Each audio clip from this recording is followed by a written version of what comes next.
Oh, an internet YouTube mechanic. Oh. You stop, dude. You're killing me, dude.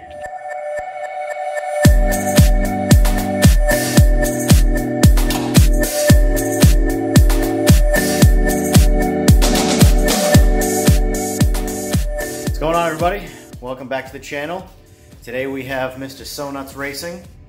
He's going to be my cameraman while I work on Rocket Taxi here. As you can see, I've already got the wheels off, these stock ones here. I'm not going to be re-weighing everything with like the factory rotor and stuff like that, the tone rings on it and all that. I am going to be weighing the factory wheel with the OEM rear rotor because we have the aftermarket one. We're mostly going for just to compare what we lost for weight on the bike with these Rotobox and Dunlop tires. And now I'm going to hand the phone over to Mr. So Nuts. First thing we're going to do is weigh the carbon wheel with the sprocket and the brake rotor. Alright, so it looks like it's scaling 23 pounds even. And now, stock stuff. Jesus Christ. 32.2 pounds. You know, everyone always tells me that these magnesium wheels are super light and there's no point in getting lighter wheels. Well, that's, yeah, we dropped, we changed the tire, obviously, as well, and the rear rotor, but, I mean, that's maybe a pound.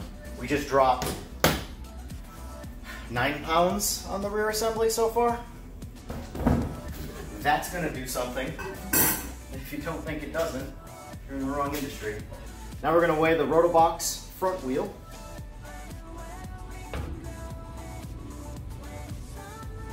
We're at 15.2 pounds. Now we're gonna weigh the front wheel assembly. This one doesn't feel like it's gonna be not much of a difference, but. All right, 17.8 pounds.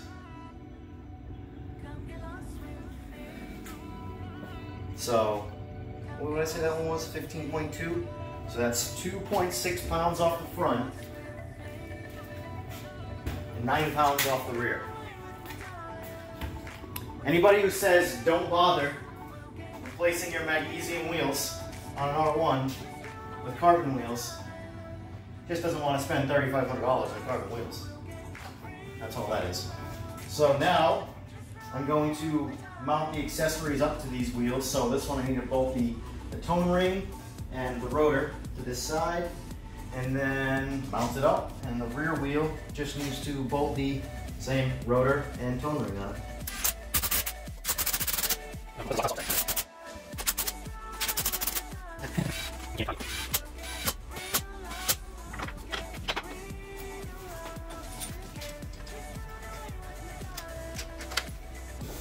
Already looks badass.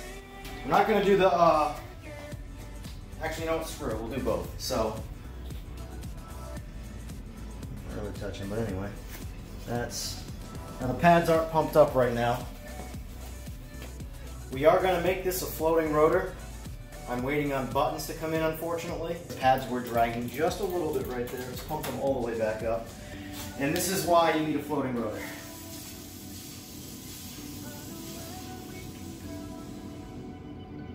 That's next. Before this bike goes back, this bike will have a floating rotor on.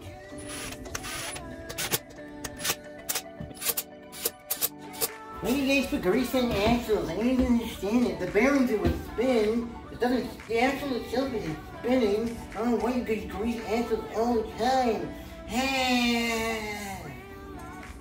You guys ever pull out an axle out of a bike that's been sitting for months and never been greased? Corrosion City. You have to hit it out with a mallet, maybe even a hammer, depending on how bad it is. Yeah, no, I'll stick to doing this. Any other questions? YouTube comment section? Comment below. Express your concerns. I think it's time for a Q&A. Here you go. Comment below. Questions for a Q&A for EJR Performance to answer. Oh, an internet YouTube mechanic. Oh. You stop, dude. You're killing me, dude. I'm like shaking and shit. So the When I read comments like that, that's what I hear happening. Oh. That's what comes out to me. Whatever. You know how many comments you're gonna get? That's gonna be my new friggin' meme sound. I am trademarking that meme for future reference. I have an opinion. Oh, why do we grease the axles?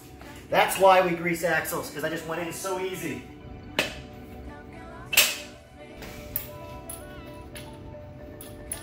Come on. There you go. Oh, for anybody wondering, the evil axle size is 1 inch and what is it? Yeah, 7/16. It is standard. Which therefore makes it technically not very standard. So there you have it, guys. The wheels and tires are mounted up, and we dropped a total of 11.8 pounds, most of which coming from the back, which is probably going to make this bike really snappy now, more than it already was, which is actually good. Get the weight out from the back and keep the weight in the front. That way it helps keep the bike on the ground. But overall, this thing is looking pretty badass. We have a few more cosmetic things to do to this bike while it's here.